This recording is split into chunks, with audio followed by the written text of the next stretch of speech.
Reservation का ऐसा matter है जो सबकी निगाहों पर रहता है। रिजर्वेशन को लेकर सुप्रीम कोर्ट से कोई ऑर्डर आए या फिर हाई कोर्ट से कोई ऑर्डर आए तो उसके बाद सुप्रीम कोर्ट कुछ कहता है। सुप्रीम कोर्ट के अंदर जो वकील कोर्ट के अंदर पैरवी कर रहे होते हैं वो पत्रकारों को कुछ और बताते हैं। पत्रकार समाचार पत्रों के अंदर कुछ और लिखते हैं और उसके बाद उसको आम जनता कुछ और समझती है। ऐसा ही कुछ हो रहा है। जो ऑर्डर आते हैं सुप्रीम कोर्ट के रिजर्वेशन मैटर को लेकर, आरक्षण मैटर को लेकर, उनमें हमेशा अक्सर हमें यही देखने को मिलता है कि यही चीज़ें होती हैं। इस वीडियो के अंदर हम बात करेंगे उसी मैटर की। आपने मैटर देख लिया होगा, अभी कल भी और आज भी वो न्यूज़ बहुत वायरल हुई थी और उसके बाद सब लोग उसको अपने तरह से इंटरप्रेट कर रहे थे। जो सामान्य वर्ग के लोग हैं वो उसको अपने तरीके से देख रहे हैं, जब ओबीसी एससी हैं वो इसको अपने तरीके से देख रहे हैं। लेकिन सच्चाई क्या है वो हम आपको इस वीडियो में बताएंगे। सभी को नमस्ते, जय हिंद, स्वागत है आपका आई टॉप एकेडमी में। यहाँ पर आपको जूनियर बेसिक स्कूल्स के अंदर, टीजीटी के अंदर, पीजीटी के अंदर जो शिक्षकों की भर्ती होती है उसकी तैयारी कराई जाती है और उसके साथ साथ जो इंपॉर्टेंट न्यूज़ है और साथ में फैक्ट बेस्ड न्यूज़, सबसे इंपॉर्टेंट बात है, वो आपको इस चैनल पर बताई जाती है। तो अभी तक जुड़ने के लिए धन्यवाद और आगे जो लोग जुड़ेंगे उनके लिए भी धन्यवाद। तो शुरू करते हैं। यह जो आप अपनी स्क्रीन पर देख रहे हैं, ऐसे ही कुछ न्यूज़ क्लिप्स आज बहुत वायरल हुई हैं। जैसे यह है, आरक्षण नीति से दरकिनार नहीं कर सकते मेरिट, सुप्रीम कोर्ट सामान्य श्रेणी में पूरी तरह योग्यता के आधार पर हो प्रतियोगिता। और अलग अलग लोगों ने, अलग अलग पत्रकारों ने इसको अलग अलग तरीके से इंटरप्रेट किया है। कुछ लोगों ने बात को डिटेल में रखने की कोशिश की है और कुछ लोगों ने ऐसे ही इसको बस मुश्किल वर्ड्स का यूज़ करते हुए समझा दिया है। तो आप न्यूज़ ये पॉज करके पढ़ सकते हैं। एक ये न्यूज़ है, दूसरी न्यूज़ ये है जिसके अंदर बताया गया है, इसकी हेडिंग आप देख लीजिए। सुप्रीम कोर्ट ने कहा सामान्य श्रेणी सभी के लिए खुली है। ये तो सबको पता है, लेकिन उसके बाद जजमेंट में क्या क्या हुआ वो आप देख सकते हैं। इसको आप पढ़ लीजिएगा, पॉज कर करके आपको बता देंगे पूरा मामला क्या है, क्योंकि इनको पढ़ने बैठेंगे तो वीडियो लंबी हो जाएगी। साथ में एक और थी न्यूज़, वो ये रही, सुप्रीम कोर्ट ने खत्म किया पुरुष और महिला आरक्षण में अंतर की। जागरण ब्यूरो की न्यूज़ है नई दिल्ली से। इसमें यानी बताया गया है कि वर्टिकल यानी सामाजिक पिछड़ेपन के आधार पर आरक्षण और हॉरिजॉन्टल यानी महिला, बुद्ध, सैनिक आदि श्रेणी में दिया जाने वाला विशेष आरक्षण तय करने के मुद्दे पर justice U Lalit, justice S Ravindra Bhatt और जस्टिस ऋषिकेश राय की पीठ ने स्पष्ट फैसला दे दिया है। तो आप इसको भी पढ़ सकते हैं। अब हमने इसके अंदर क्या किया है, हमने जजमेंट्स में से, जो जजमेंट है उस जजमेंट में से हमने इंपॉर्टेंट पेजेस निकाले हैं और उनको भी एनालाइज किया है। दरअसल पूरा मामला था क्या, आपको शॉर्ट में बता देते हैं पूरा मामला ये है क्या। पूरा मामला ये है कि उत्तर प्रदेश के अंदर 2013 में कोई नोटिफिकेशन निकला था पुलिस कांस्टेबल की भर्ती का। जब ये नोटिफिकेशन निकला था उसके बाद फिर मामला ट्रेनिंग तक पहुंचा। उसके बाद फिर कुछ लोग ऐसे थे जिन्होंने OMR शीट्स पर ब्लेड्स का वाइटनर का यूज़ किया था। उसके बाद फिर कोर्ट के अंदर दोबारा मामला पहुंचा। कुल मिलाकर भर्ती चलती रही, होती रही। तो जब ये ब्लेड्स और वाइटनर वालों को मौका दिया गया तो उसके अंदर दोबारा से कुछ लोग नए उन्होंने एंट्री ली। अब जो नए लोगों ने एंट्री ली तो उसमें ऐसा हुआ कि कुछ फीमेल OBC कैंडिडेट्स और कुछ मेल कैंडिडेट्स छूट गए। उनका कहना यह था कि जब दोबारा लोगों को लिया गया तो जो जनरल कट ऑफ थी, उस जनरल कट ऑफ से ज़्यादा मार्क्स होने के बाद भी कुछ लोगों को नहीं लिया गया था। उसके पीछे उनका कहना क्या था वो हम आपको समझाते हैं। ये पूरा मामला हॉरिजॉन्टल रिजर्वेशन को लेकर है। आपको पता ही होगा रिजर्वेशन जो है दो तरीके से अप्लाई होता है, एक हॉरिजॉन्टल होता है और एक वर्टिकल होता है। इसको लेकर हम पहले भी वीडियोस बना चुके हैं, हालांकि उनके लिंक्स हमने हाइड कर दिए हैं क्योंकि लोग उनको फिर गलत तरीके से ले जाते हैं। पर फिर भी दो तरीके का रिजर्वेशन होता है, एक हॉरिजॉन्टल एक वर्टिकल, ये सभी को पता है। तो ये मैटर हॉरिजॉन्टल वाला था। वर्टिकल कैसे अप्लाई होता है किसी को कोई समस्या उसमें है ही नहीं। वर्टिकल में क्या होता है कि जो UR सीट्स होती हैं उस पर रैंक बना दी जाती है। फॉर एग्जाम्पल हमारे पास 100 सीट्स हैं और 100 सीट में 50 सीट हो गई अनारक्षित की, तो टॉप 50 UR में ले लिए जाते हैं। उसके बाद फिर OBC जितने होते हैं OBC ले लिए जाते हैं, SC जितने होते हैं SC ले लिए जाते हैं, ST जितने होते हैं वो ST ले लिए जाते हैं। अब समस्या कहाँ आती है, समस्या आती है हॉरिजॉन्टल रिजर्वेशन को अप्लाई करने में। अब ये हॉरिजॉन्टल रिजर्वेशन क्या होता है, आपने देखा होगा कि वर्टिकल तो है ही, जो कैटेगरी बेस्ड है।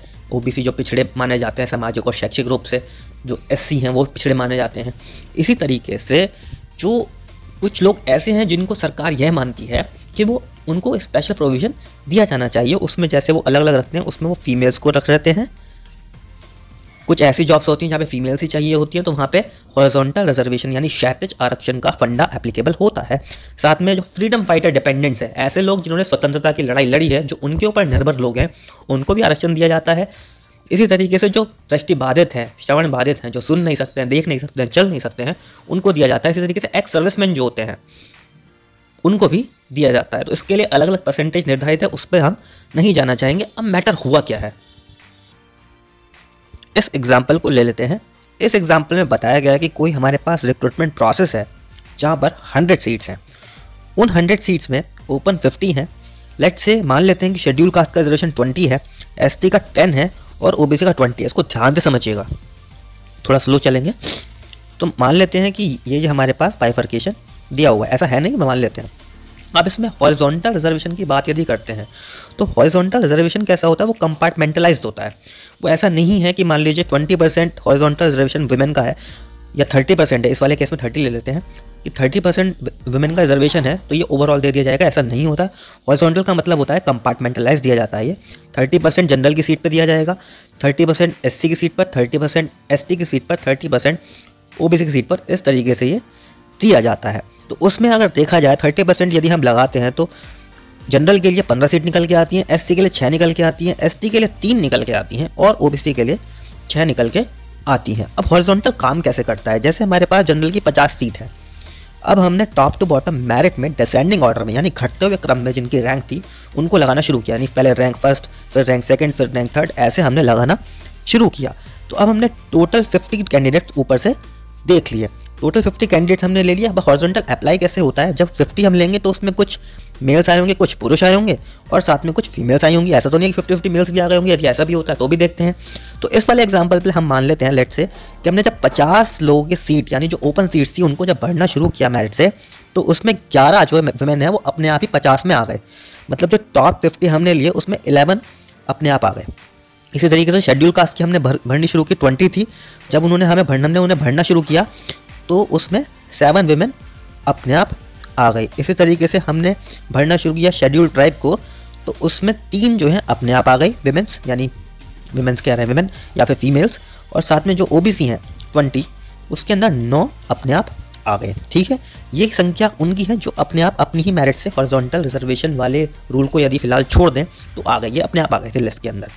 अब देखिए होता क्या है, अब होता ये है कि हमें अब हॉरिजॉन्टल अप्लाई करना है। हमने वर्टिकल अप्लाई कर दिया है, अब हमें हॉरिजॉन्टल अप्लाई करना है। अब हॉरिजॉन्टल अप्लाई करने के लिए जैसे हमने बताया 30% लगाएंगे तो 15 आ रही हैं जनरल में यानी ओपन कैटेगरी सीट्स में, 6 आ रही थी किस में आ रहे थे 6 एससी में, 3 आ रही थी एसटी में और 6 आ रहे थे ओबीसी में। मतलब इतने हमें लेने हॉरिजॉन्टली, इतना उनके लिए आरक्षित है, जिसमें से 11 आ गए, 7 आ गए, 3 आ गए, 9 आ गए। तो यानी अगर हम बात करें किसकी, एससी की, शेड्यूल कास्ट की यदि हम बात करते हैं तो शेड्यूल कास्ट के अंदर हम क्या देखने को मिलता है कि रिजर्वेशन था 6 का, लेकिन अपनी मेरिट से 7 आ गई है। तो यानी अब हमें रिजर्वेशन इंप्लीमेंट करने की ज़रूरत नहीं है। हॉरिजॉन्टल में क्या होता है, जो अपनी ही मेरिट से आ जाता है ना उसको भी उसी कैटेगरी का मान लिया जाता है हॉरिजॉन्टल का। ऐसा नहीं है कि बिल्कुल अलग से उस खाने को फिल करना है, नहीं। यदि हमें 20 एससी कैंडिडेट्स लेने थे और उसमें हमारी 6 महिला हमें हॉरिजॉन्टल के हिसाब से लेनी थी और 7 अपनी ही मेरिट से आ गई हैं, तो हमें ऐसा नहीं है कि हमें 6 अलग से उठाना पड़ेगा, नहीं। इसी तरीके से एसटी वाले में 3 चाहिए थे, 3 मिल गए, यानी हॉरिजॉन्टल एप्लीकेबल नहीं रहेगा। मतलब हमें कुछ शफलिंग वगैरह नहीं करनी है, एप्लीकेबल तो है, कुछ शफलिंग नहीं करनी है। इसी तरीके से ओबीसी में 6 था हमारे पास, रिक्वायरमेंट 6 की थी, 9 अपनी मेरिट से आ गई, यानी यहाँ पे भी हमें कोई शफलिंग करने की ज़रूरत नहीं है। प्रॉब्लम कहाँ पे आई है, जनरल कैंडिडेट्स वाली लिस्ट में यानी ओपन लिस्ट में, जहाँ पे 11 फीमेल्स अपने आप आ पाई हैं, 4 अभी नहीं आ पाई हैं। आप समझ रहे हैं। अब यहाँ पे हमें हॉरिजॉन्टल अप्लाई करते हुए हमें जो है इनको 15 करना पड़ेगा। ठीक है, समझ में आ रहा है। अब हम देख लेते हैं कि होगा क्या, कैसे शफलिंग की जाएगी।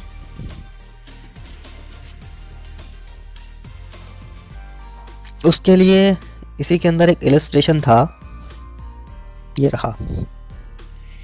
अब क्या हुआ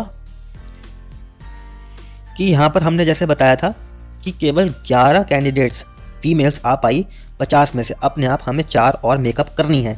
तो इसका मतलब क्या होगा, 50 सीट्स तो हमने भर ली ऊपर से नीचे ना, अब उसमें 11 महिलाएं आ गई, 4 और लेनी है, तो हमें इसमें से 4 लोगों को बाहर करना पड़ेगा, तभी तो 4 महिलाएं अंदर आएंगी। जब हम 4 को 50 में से बाहर करेंगे, और बाहर किसको करेंगे, पुरुष को करेंगे, क्योंकि हमें तो महिला लेनी है, तो पुरुष को तो बाहर कर नहीं पाएंगे, तो इसलिए हमें महिला लेनी है, तो हम महिला को तो बाहर कर नहीं पाएंगे, इसलिए हमें पुरुषों को बाहर करना पड़ेगा। तो अब इसमें बता देते हैं ये क्या बता रहे हैं। इसमें एग्जाम्पल इन्होंने दिया है कि हम लास्ट ले लेते हैं, लास्ट हमने 46, 47, 48, 49, 50 लास्ट 5 कैंडिडेट्स ले लिए हमने, जो हमारे पास लिस्ट आई है उसमें से, जो लिस्ट हमने बनाई है विदाउट अप्लाइंग हॉरिजॉन्टल रिजर्वेशन। हमने हॉरिजॉन्टल रिजर्वेशन को अप्लाई नहीं किया है, और उसके बाद हमें करने के लिए क्या तरीके अपनाने पड़ेंगे वो बता रखा है इसमें। तो इसमें बताया कि 46 पे ओपन कैटेगरी का मेल है, 47 पे ओपन कैटेगरी का ही मेल है, 48 पे एससी मेल है, 49 पे एससी मेल है और 50 पे हमारे पास एससी फीमेल है। तो क्या होगा, ये फीमेल है, ये फीमेल उन 11 फीमेल्स में भी होगी। ये एससी है लेकिन ये आई तो ओपन सीट्स में है ना, तो ये उन 11 फीमेल्स में है। इस वजह से हमें इन्हें तो एक्सक्लूड नहीं करना है, इनको तो हमें रखना पड़ेगा। हमें बाहर किसको करना पड़ेगा, हमें बाहर करना पड़ेगा जो लास्ट के बॉटम में मेल्स हैं। तो बॉटम में मेल्स 50 पे तो नहीं है, इनको तो नहीं निकालेंगे हम। इसको निकाल देंगे, इसको निकाल देंगे, इसको निकाल देंगे और इसको निकाल देंगे। हमें 4 लोगों को निकालना पड़ेगा। जब हम 4 लोगों को निकालेंगे तो उसमें क्या देखने को मिलता है हमें कि जो ओपन कैटेगरी मेल है, ओपन कैटेगरी मेल है यानी ये तो जनरल है तो निकलेंगे, और हमारे पास शेड्यूल कास्ट मेल है और ये शेड्यूल कास्ट मेल है, तो अब इनको भी निकालना पड़ेगा। अब ये जो शेड्यूल कास्ट मेल है इनकी क्या गलती है, या कह लीजिए गलती कह लीजिए या जो भी कह लीजिए, कि ये अपनी ही मेरिट से ओपन सीट्स में आ गए हैं, अपनी ही मेरिट से ओपन सीट्स में आ गए हैं। अब क्या होगा, अब इनको जब यहाँ से निकाला जाएगा तो ये तो एससी है ना, तो जब ये ओपन सीट्स में आ रहे थे तो ये बाहर हो रहे थे, लेकिन जब ये एससी है तो इनको तो कैटेगरी वाला बेनिफिट मिलना चाहिए ना। तो अब इनको क्या किया जाएगा, इन वालों को शिफ्ट कर दिया जाएगा कहाँ पे, जो शेड्यूल कास्ट की जब हम लिस्ट बनाना शुरू करते हैं तो उसमें जो फर्स्ट और सेकंड की टॉप वाली है, क्योंकि ये तो ओपन कैटेगरी में तो टॉप वाले होंगे ना, तो जो एससी में फर्स्ट और सेकंड सेलेक्ट हुए होंगे उनको नीचे खिसका के, पहले वाले को दूसरा, दूसरे वाले को तीसरा, ऐसे खिसका के 2 प्लेस खिसका के नीचे नीचे करते जाएंगे, और नीचे नीचे करते जाने में जो एससी में लास्ट के 2 कैंडिडेट होंगे ना वो बाहर हो जाएंगे, राइट। और इनको फिर एससी लिस्ट में ले लिया जाएगा। तो ये तो बच गए, रिजर्वेशन की वजह से इनको एससी लिस्ट में ले लिया गया, लेकिन इनसे जो कम मार्क्स वाले एससी लिस्ट में सबसे बॉटम पे थे वो बाहर हो गए, ठीक है। तो इस तरीके से क्या देखने को मिलता है कि ये तो बिल्कुल ही बाहर, इनका तो पत्ता ही साफ है ओपन कैटेगरी का। मतलब ये जो लोग हैं, कौन से वाले, ये वाले, इनका तो पत्ता साफ है, इनको कहीं दूसरा एडजस्ट करने की ज़रूरत नहीं है, तो बाहर है, ठीक है। इन मेल्स को तो बाहर कर दिया जाएगा। इनको बाहर किया गया तो इनको कैटेगरी वाइज रिजर्वेशन की वजह से वहाँ ले लिया जाएगा। तो अब ये जो 4 स्लॉट्स खाली होंगे, ये 4 स्लॉट्स तो खाली हुए हैं, इसमें क्या किया गया, इसमें हॉरिजॉन्टल अप्लाई किया गया। तो हॉरिजॉन्टल अप्लाई करते वक्त, कहाँ गया भाई, ये रहा। तो हॉरिजॉन्टल अप्लाई करते वक्त क्या होगा कि अब इन 4 मेल्स को बाहर करके 4 फीमेल्स को अंदर ले लिया जाएगा। अभी जो फीमेल्स है ये कौन सी ली जाएंगी, यही सारा मैटर था। ये पूरा केस ही इस बेसिस पे था। जब इनको लिया गया तो लिया किसको, 4 जनरल फीमेल्स को उठा के इनकी जगह रख दिया गया एज पर गवर्नमेंट, यानी कोर्ट का ऑर्डर भी था। कोर्ट का ऑर्डर फॉलो करते हुए सरकार ने कहा कि हम 4 जनरल फीमेल को यहाँ पे रख देते हैं। जब 4 जनरल फीमेल को रखा गया लास्ट में, तो जो लास्ट वाली जनरल कैंडिडेट थी उसका कट ऑफ भी दिया हुआ है, एक न्यूज़ में दिया हुआ है और उसमें भी दिया हुआ था जो ऑर्डर था। हालांकि वो इतना ज़्यादा सिग्निफिकेंट नहीं है, पर फिर भी for the sake of explanation हम आपको बता देते हैं कि इसके अंदर ये जो 274.8928, ये जो आप देख रहे हैं ये फीमेल जनरल की कट ऑफ थी। तो जब ब्लेड्स वाले वाइटनेस वालों को दोबारा लिया गया तो लास्ट जनरल में जो सिलेक्टेड थी वो थी इतनी। अब इनसे ऊपर वाली जो कैंडिडेट्स थी, इनसे ऊपर वाली एक फीमेल थी जिनका नाम भी दिया हुआ है, जिन्होंने केस किया हुआ था, सोनम तोमर, और इनके साथ साथ 21 गर्ल्स और थी। तो इन्होंने सोचा यार ये जो लास्ट फीमेल जनरल सेलेक्ट हुई है इसके मार्क्स इतने, हमारे तो इससे भी ज़्यादा है, फिर हमें क्यों बाहर कर दिया गया। तो उस पर सरकार द्वारा ये तर्क किया गया कि भाई जब हॉरिजॉन्टल हम अप्लाई करते हैं तो वो कैटेगरी का कैटेगरी में लगता है। कैटेगरी का कैटेगरी में कैसे लगता है, अगर जनरल है यानी ओपन है तो ओपन वाले ही लिए जाएंगे, ओबीसी हैं ओबीसी वाले में ओबीसी वाले लिए जाते हैं, एससी है एससी में एससी वाले लिए जाते हैं, एसटी है एसटी में एसटी वाले लिए जाते हैं। मतलब कुल मिला के ये वाली जो मुद्दा था जनरल वाला कि अगर ओपन कैटेगरी के सीट्स हैं तो उसमें हॉरिजॉन्टल अप्लाई करना है तो उसमें ओबीसी एससी वालों को बेनिफिट नहीं दिया जाएगा, उसमें केवल किसको दिया जाएगा, जनरल कैंडिडेट को बेनिफिट दिया जाएगा। ऐसा कहाँ पे हो रहा था, ऐसा हो रहा था यूपी में और एमपी में, दोनों में पीपी लगा हुआ। उत्तर प्रदेश और मध्य प्रदेश के अंदर जो हाईकोर्ट का मानना था, हाईकोर्ट के जजमेंट से पुराने, उनके बेसिस पर यही कहा गया था। और बाकी 4 स्टेट्स और हैं वहाँ पर कहा गया था कि नहीं, आपको जनरल कैटेगरी के अंदर ओपन लेना है, यानी वो अगर फीमेल ओबीसी भी है और वो फीमेल एससी भी है तो भी आप उसको लोगे। तो ये हॉरिजॉन्टल का लफड़ा था। इंद्रासानी के जजमेंट में ये सब पूरा डिफाइन नहीं था, वहाँ पे कंपार्टमेंटलाइज बोल दिया गया था। उसमें बोला गया था कि ओपन वाला है तो ओपन लिया जाएगा और ओबीसी एससी वाला है तो वो उसमें लिया जाएगा। अब उसको सब अपने हिसाब से इंटरप्रेट कर रहे थे और वहीं से ये प्रॉब्लम जनरेट हुई थी। तो अब कोर्ट ने ये कहा कि भाई ऐसा है, जब ये जनरल वाली जो महिलाएं हैं इनसे जब ओबीसी वालों का कट ऑफ ज़्यादा है, एससी वालों का किसी का नहीं था, ओबीसी वालों का था। ओबीसी का जब लास्ट वाले से कैंडिडेट से ज़्यादा है तो इन्हें आप रखो, इन्हें आप नौकरी दो, ऐसा कोर्ट ने बोला। साथ में कोर्ट ने ये भी बोला कि अब जब इनको रखा जाएगा तो इनको कहाँ रखेंगे, जब आपने जनरल को रख लिया, जब फीमेल्स आपने ले ली हमारे पास, जैसे लास्ट की हमने बताया था 4 वैकेंसी थी, 4 मेल को बाहर का रास्ता दिखे गए, 4 फीमेल्स को ले लिया गया था। तो जब 4 फीमेल्स को लिया गया तो उसमें सब जनरल लिए गई। अब क्या होगा, जब उसने बताया कि 21 फीमेल्स ऐसी हैं ओबीसी की जो लास्ट वाली जो फीमेल है उससे भी ज़्यादा मार्क्स रखती हैं, तो क्या होगा, अब इनको जैसे पहले मेल्स को हमने बताया था ना 2 ओपन कैटेगरी के मेल्स को बाहर निकाल दिया गया था, उनके पास कोई रास्ता नहीं था, तो ऐसे ही ओपन यानी जनरल कैटेगरी जो फीमेल्स हैं, जब इनको ओबीसी वालों को रखा जाएगा 21 को, तो ये जनरल वाले तो बाहर हो जाते हैं ना। तो कोर्ट ने इसमें लगे बोला, ये कहा कि वैसे तो जिनके अंक कम थे और नियुक्त कर दिए गए थे उन्हें हटा दिया जाना चाहिए, देखिए ध्यान से देखिए, उन्हें हटा दिया जाना चाहिए, लेकिन इस मामले में वे लोग ट्रेनिंग पर भेजे जा चुके हैं और अभी पद बचे हुए हैं, इसलिए उन्हें डिस्टर्ब नहीं किया जाए। तो उन्होंने बोला कि पद क्योंकि खाली बचे हुए हैं इसलिए हम इन्हें नहीं निकाल रहे हैं। वही सेम मुद्दा एमआरसी का भी आता है। एमआरसी वाले मुद्दा जो 69,000 के अंदर चल रहा है, जो ओबीसी कैंडिडेट एनसी, बीसी और हाई कोर्ट और सुप्रीम कोर्ट सभी जगह लड़ रहे हैं, उनका कहना है कि इतने जनरल लोगों को अलग तरीके से रख लिया गया। तो वहाँ पर भी लोग तर्क देते हैं कुछ जनरल कैंडिडेट्स की, भाई ऐसा है जो वैकेंसी होगी यदि उलटपलट कुछ होता भी है, या तो वैसे इनके दावे हवाई हैं, यदि कुछ उलटपलट होता भी है तो ये जितने भी लोग हैं इनको नौकरी दे दी जाएगी, पद लगभग 6,500 खाली पड़े हैं। तो वो देखते हैं उसमें भी क्या होता है। तो कुल मिला के आशा करते हैं कि आप इसको पूरे को समझ गए होंगे।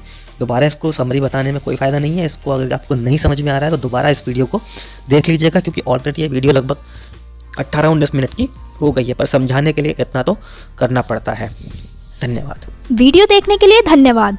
यदि आपको हमारी ये वीडियो अच्छी लगी हो तो लाइक अवश्य करें, लाइक के बिना वीडियो छोड़कर ना जाएं, साथ में चैनल को सब्सक्राइब करें। आगे इसी तरह का कंटेंट आपको मिलता रहेगा। यदि आपका कंटेंट को लेकर कोई सुझाव है तो उसके लिए आप कमेंट बॉक्स के अंदर अवश्य लिखें कि आप किस तरह का कंटेंट देखना चाहते हैं और इसके अंदर और क्या चीज़ें आप देखना चाहेंगे। धन्यवाद। वंदे मातरम। जय हिंद।